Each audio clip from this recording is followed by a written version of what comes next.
നന്മയ്ക്കായി സ്വർഗതാതൻ ചെയ്തിടുന്നു. എല്ലാം നന്മയ്ക്കായി സ്വർഗതാതൻ ചെയ്തിടുന്നു. നിർണയമാം വിളി കേട്ടവർക്കും ദൈവത്തിൻ സ്നേഹം അറിഞ്ഞവർക്കും, നിർണയമാം വിളി കേട്ടവർക്കും ദൈവത്തിൻ സ്നേഹം അറിഞ്ഞവർക്കും, എല്ലാം നന്മയ്ക്കായി സ്വർഗതാതൻ ചെയ്തിടുന്നു. എല്ലാം നന്മയ്ക്കായി സ്വർഗതാതൻ ചെയ്തിടുന്നു.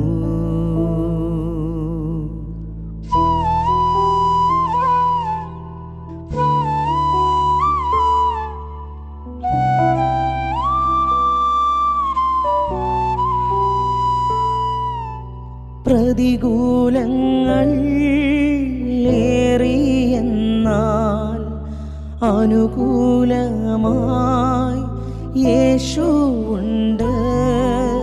പ്രതികൂലങ്ങൾ ഏറിയെന്നാൽ അനുകൂലമായി യേശുവുണ്ട്.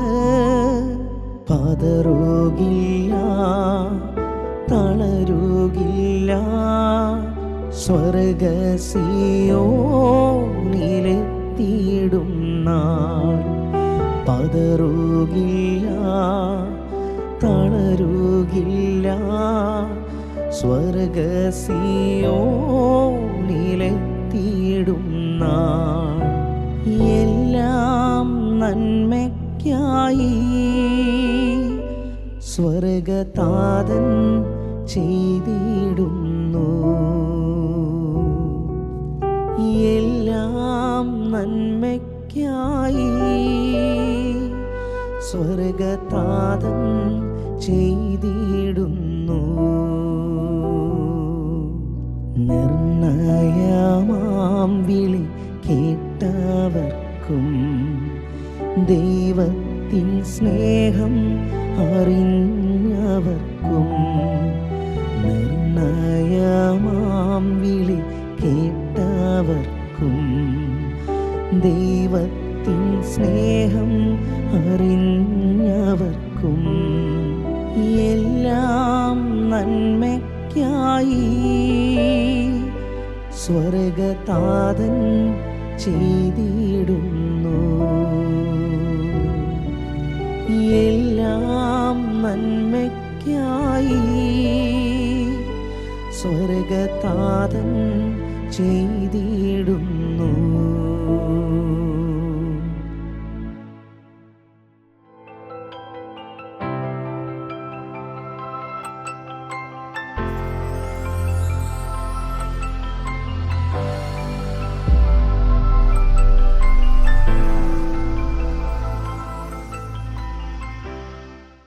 റോമർക്കെഴുതിയ ലേഖനം 8-ാം അധ്യായം 28-ാമത്തെ വചനം പറയുന്നു, എന്നാൽ ദൈവത്തെ സ്നേഹിക്കുന്നവർക്ക് നിർണയപ്രകാരം വിളിക്കപ്പെട്ടവർക്ക് തന്നെ സകലവും നന്മയ്ക്കായി കൂടി വ്യാപരിക്കുന്നു എന്ന് നാം അറിയുന്നു.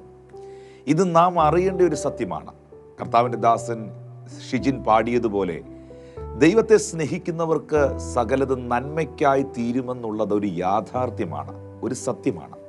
പിശാച് നിങ്ങളുടെയും എൻ്റെയും ജീവിതത്തിൽ തിന്മയ്ക്കായി ചെയ്തതും ദൈവം നന്മയ്ക്കാക്കി മാറ്റുന്നു. പ്രത്യേകിച്ച് നിർണയപ്രകാരം വിളിക്കപ്പെട്ടവർക്ക് അവരുടെ പ്രത്യേകത എന്താണ്?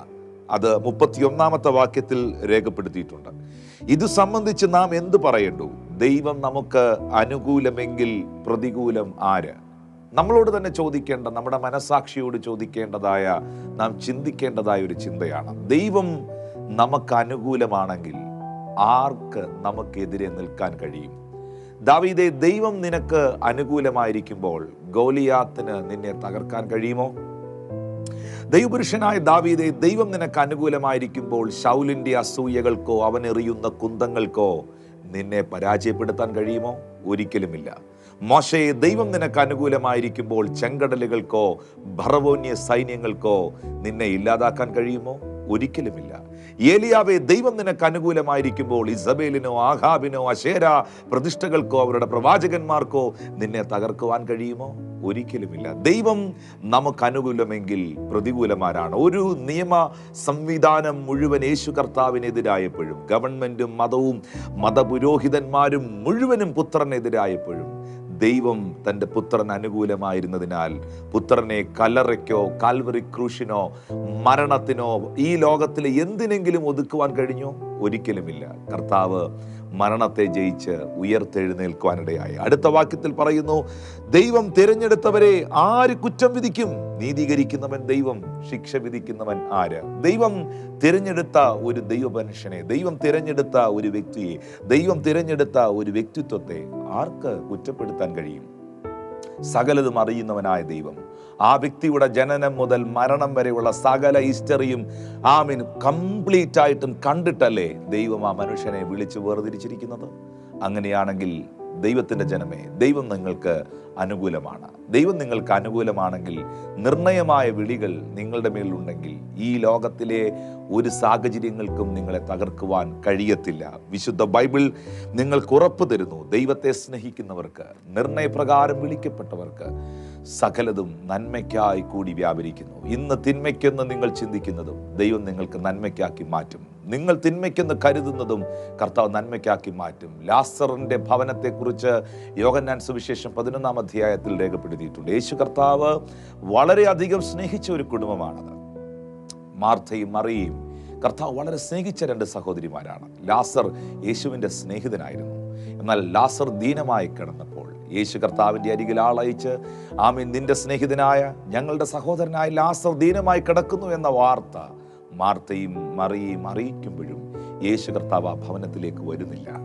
എന്നാൽ ചില ദിവസങ്ങൾ കഴിഞ്ഞപ്പോൾ യേശു കേൾക്കുന്നത് ലാസർ മരിച്ചുപോയി എന്നുള്ളതാണ്. യേശു ആ സമയത്ത് ശിഷ്യന്മാരോട് പറയുന്നു, ഈ ദീനം മരണത്തിനായിട്ടല്ല, ഇത് ദൈവപുത്രൻ മഹത്വപ്പെടേണ്ടതിനാണ്. നിർണയപ്രകാരം വിളിക്കപ്പെട്ടവന്റെ മരണം പോലും മഹത്വമാക്കിയവനാണ് സർവശക്തനാകുന്ന ദൈവം. അവന്റെ മരണം പോലും അത്ഭുതമാക്കി മാറ്റിയവനാണ് സർവശക്തനാകുന്ന ദൈവം. അങ്ങനെയെങ്കിൽ ഈ ലോകത്തിലെ ഏറ്റവും വലിയ ശക്തിയാണ്, ഈ ലോകത്തിൽ നാം കാണുന്നതിൽ ഏറ്റവും അവസാനത്തെ പോരാളിയാണ് മരണമെന്ന് പറയുന്നത്. അതിനെ പോലും നന്മയാക്കി മാറ്റുവാൻ, അതിനെ പോലും ജയമാക്കി തീർക്കുവാൻ യേശു കർത്താവിന് കഴിയുമെങ്കിൽ നിങ്ങൾ ഇന്ന് ഫേസ് ചെയ്യുന്ന സകല വിഷയങ്ങളെയും, സകല പ്രതിസന്ധികളെയും യേശു കർത്താവ് നന്മയ്ക്കാക്കി മാറ്റും. തലമുറകളുടെ വിഷയത്തിൽ ഭാരപ്പെടുന്നവർ എന്നെ കേൾക്കുന്നുണ്ട്. കുടുംബജീവിതത്തോടുള്ള ബന്ധത്തിൽ വളരെ നിരാശകൾ അനുഭവിക്കുന്നവർ എന്നെ ശ്രദ്ധിക്കുന്നുണ്ട്. സാമ്പത്തിക മേഖലകളിൽ വളരെയധികം പ്രതികൂലത്തിലൂടെ കടന്നു പോകുന്നവർ, how I can handle this case എന്ന നിലകളിൽ, എങ്ങനെ ഞാൻ ഇതിനെ കൈകാര്യം ചെയ്യും എന്ന നിലകളിൽ